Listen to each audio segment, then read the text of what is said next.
the root cause to all your anxiety symptoms today. We are going to dive deep into what that root cause is, my friends. So welcome to another important video on my channel. If you haven't subscribed yet, please go ahead and do that now. And let's get into this important video. First and foremost, I am a little bit under the weather, so I apologize for being stuffy and maybe coffee a little bit right now, but this knowledge had to get through in this weekly video. And we're talking about the symptoms, and we're talking about the root causes. Now, there's a lot of people out there that are still afraid. They feel very fearful because they don't know what's causing their anxiety symptoms. Yes, they could go to the doctors and get a note that says, we couldn't find anything, and they could go home temporarily thinking that they can trust in their good physical health. But then question marks start to arise later on in the day and later on in the week, the month, and they tend to spiral back into this back and forth idea of where their anxiety symptoms come from. And it is the actual fear, the fear of what the anxiety symptoms are connected to, which keeps them alive. And this is important to note because at some level, a lot of anxiety sufferers think that the worry over their anxiety symptoms has some kind of a positive impact on their bodies, and it is the very thing keeping them from experiencing a disease or illness. This is a hypochondriac's world, and we have to understand that this is a very interesting trick coming from the lower self or unconscious mind or ego, a trick that wants to keep you experiencing this state of fight or flight, this fight or flight activation that goes on all the time, from morning till night. Now, when we talk about the root causes of your symptoms, I want you to begin focusing. Once you've gone to the doctor and you've gotten the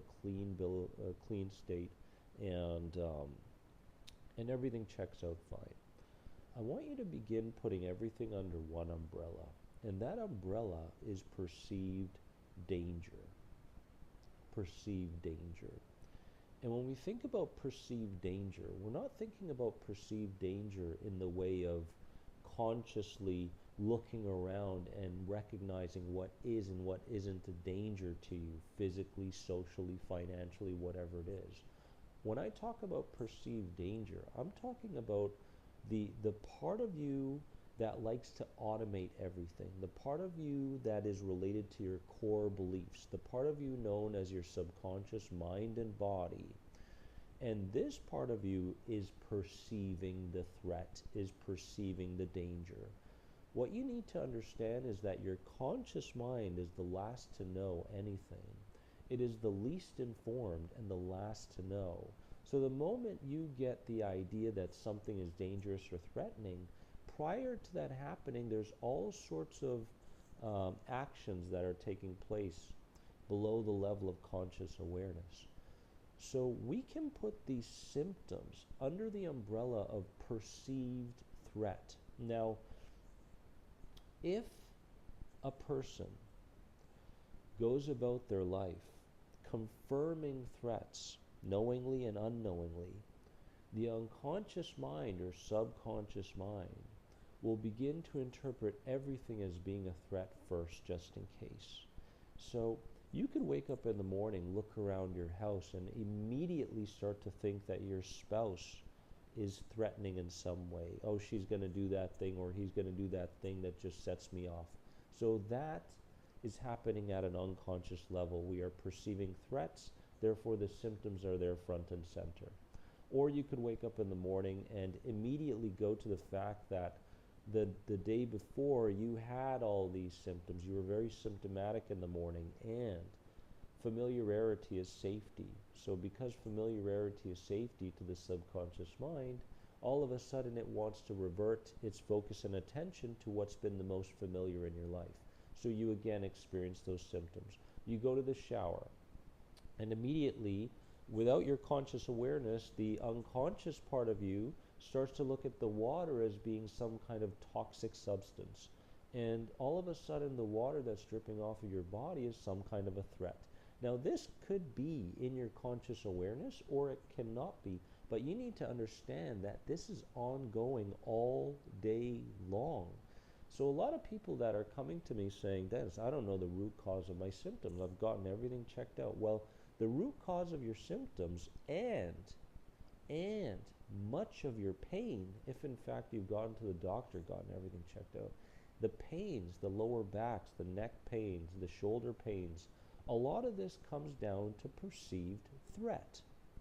Now let me give you a couple more examples here. Someone wants to go play tennis, and when they go play tennis, all of a sudden they start to feel like they got tennis elbow. Oh, why does my elbow hurt so much? Oh, it's got to be because I've been swinging the racket all day long. No, that's not what's happening. At an unconscious level, what's happening is the pain is there to get you away from playing tennis so that you don't engage in competition, which may directly lead to an emotional experience that you don't want to feel again, or the unconscious doesn't want you to feel again. So you don't want to feel like a failure. Therefore, the pain is there to get you out of the situation. And this is ongoing all the time. And a lot of people go to the physiotherapist and say, oh, I got this problem. And they work on it for months and months, but there's no improvement, right? And they never get to go play tennis again. This is just one example, and this is happening during social interactions. This is happening from morning till night, even when there's nothing going on. Now, when we understand that these symptoms are all under the same bubble or under the same umbrella, we can begin to say, okay, unconscious perceived threat is the cause of my symptoms and the pains that I'm experiencing. When you get to a place where you finally trust in that being the root cause, now we can start to go to the next step. And the next step is to lose the fear of what it is you're experiencing physically, okay? Because our goal isn't to get rid of anything. If your goal right now, and you're going each and every day trying to get rid of a symptom, trying to get rid of a label related to an anxiety disorder, or get rid of a pain, then you're going to find that you're only feeding into it because it's always on your mind and you're giving it so much focus and energy. So our job isn't to get rid of anything. Our job is to gradually decrease, and over time eliminate the fear of what we are physically experiencing, okay? And I'm going to show you how to do that in a second.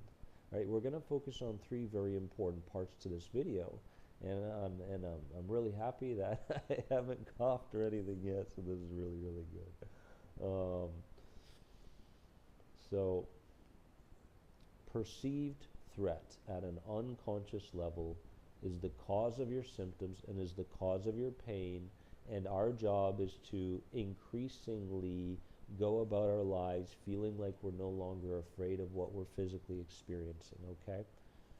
So now that we have this in place, we have to understand that healing happens gradually. It doesn't happen overnight. So we have the right mindset now. We have the right target, right? So once we have this, we can start to focus on three areas. Three areas to progressively decrease the fight or flight activation. The fight or flight activation is happening all the time because of perceived threat. Perceived threat that's happening in the present moment, perceived threat that may happen in the future. So you could be in your room, in your comfort zone, and sitting there, breathing, whatever it is that you're doing, and all of a sudden you're starting to feel very symptomatic.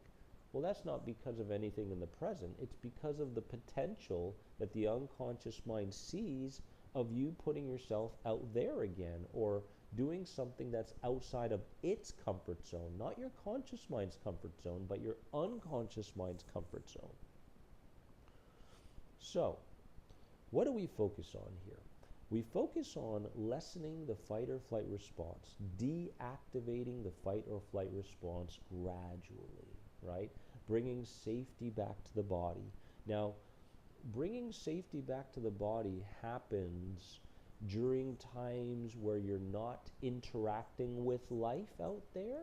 It's happening in your living room, it's happening in your bedroom, but providing safety messages to your body also happens out there. So it happens during social interactions, it happens at work, it happens while you're driving. So we have to understand that providing safety to your system happens all the time, and this is happening constantly. We want to focus on this.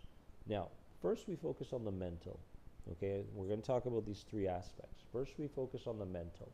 When we focus on the mental, what we want to focus on is going about any mental idea that crosses your mind, and there's a lot of ideas, catastrophic ideas that are crossing your mind constantly, and finding a way to either ridicule the ideas, because you can ridicule them, or you can mindfully begin to work on detaching from those ideas, right? One or the other.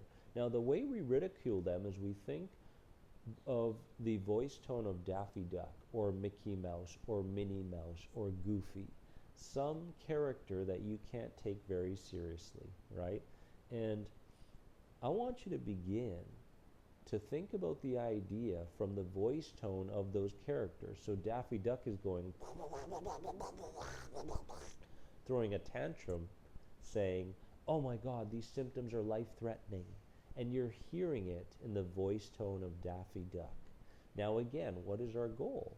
Our goal is to eliminate the fear in connection to the danger or the threat.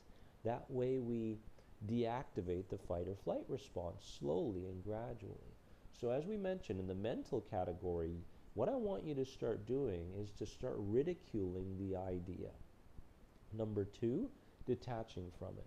And the way you detach from it is you see it as some kind of a cloud that you no longer have to take seriously. And you could do this with your eyes closed and just imagine the thought going through on that cloud and kind of releasing. There it goes, bye-bye. Okay, another thought comes up. Put that thought on the next cloud and allow it to gradually pass over the horizon. Bye, right? And so you're going through this particular time not giving in to the idea, and the key is to not give in to the idea. The key is to not strengthen the idea. The key is to not believe in the idea. The key is to begin to recognize that you aren't the ideas that unconsciously cross your mind, and you no longer have to take them seriously. So this is the first practice. It's in the mental category, okay? Now, secondly, we're talking about the emotions, and I'm not going to go deep into the emotions and particularly the symptoms here, but I want you to start doing this surrender session on a daily basis. In the emotional category, what we want to do is we want to allow ourselves to feel what it is we're feeling. So you could be feeling anger, you could be feeling sadness, you could be feeling anxiety, you could be feeling fear. And you want to begin to allow yourself to feel those things without judgment. So there is no judgment in terms of, is it going to get worse? Where is this coming from? All the frantic stuff that shows up in relation to the emotion or the symptom. Okay? You're allowing yourself to feel the emotion, you're surrendering to it, and therefore, again, what's our goal?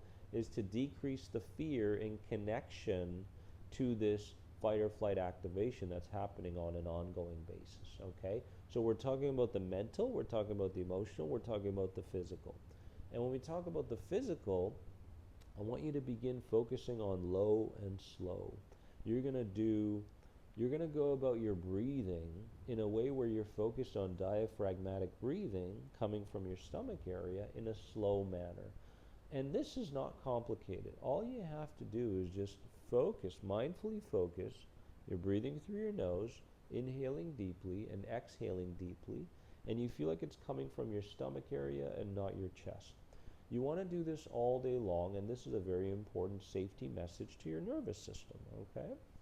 So in the physical component, we want to do that, but we also want to focus on things like our speed, how fast we go about the day. Right now, if you're allowing the perceived threat, if you're allowing the fight or flight response to dictate how fast you go and how fast you do things, then you're going to be doing things very, very quickly. You're going to feel this urgency to check your email all the time, this urgency to call a friend all the time, the urgency to go to the emergency to get your body checked out again. If you're feeling like you always have this urgency to do things, then you're allowing the unconscious mind to lead your life. If you feel like things are slowing down, if you feel like you're starting to go at a slower pace, if you no longer feel the urgency in relation to doing things very, very quickly and now, you're allowing your conscious mind, you're allowing the present moment, you're allowing the updated version of you to take over in that very moment and to take over your life. So we want to focus on the breathing and we want to focus on the speed. But again, anything in relation to the physical is fine for me, okay? And I'm talking about things like posture. Obviously, when you're slumped over, that's not very good. And in the physical component, you want to also focus on tension. If your body feels very, very tense, you want to mindfully begin to eliminate or decrease that tension, okay? So yes, you could be feeling the tension in your legs or your arms or whatever it is, your head area, your chest, but that's not the problem. The problem is not the tension.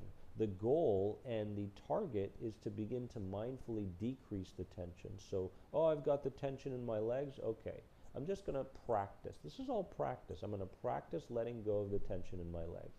I'm going to practice letting go of the tension in my arms. So today, my friends, we focused on the root causes of these symptoms, number one, and we focused on the fight or flight activation that's ongoing all the time. We focused on the three aspects that you have to focus on, you have to target in order to decrease all this, right? Remember, we're trying to lessen fear. We're not looking to get rid of anything. So focus on the mental, the emotional, and the physical. And do me a favor, comment below and let me know what the biggest epiphany was for you from this video, because it's very important that I get your feedback when it comes to these videos so that I can continue to make such content for you. And is this helping? Comment below if, in fact, the words and the knowledge today is actually helping you. And if you have any questions on any of my anxiety recovery programs, click right here, my friends. Remember that you are more than anxiety, and I love you. Have a wonderful day because you deserve it. Bye-bye.